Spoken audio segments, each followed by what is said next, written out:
आराम से, आज तो चुप सीखूंगा मैं। बस से आगे कैमरा लेके बस मेरे पीछे बनाने। आज नहीं बनाऊंगा मैं, जा रहा हूँ आज। अरे बिल्लू, मत जाओ, तुम्हारे पास, मेरे पास तुम्हारे लिए क्वेश्चन, 2 क्वेश्चन हैं, जल्दी आओ। हाँ पूछो, जल्दी पूछो, मैं सो रहा हूँ, अब छोटे छोटे बताऊंगा।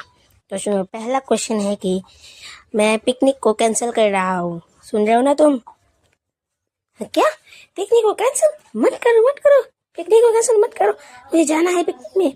पर इतने दिन हो गए, हमने सोचा ही नहीं कि पिकनिक में कब जाएंगे, तो मैं कैंसिल कर रहा हूँ प्लीज यार। और दूसरा क्वेश्चन ये है कि, अरे सुनो, सुनो तो, जा रहे, मुझे सोने दे। पिकनिक नहीं जा रहा, तो मैं सो रहा हूँ अब।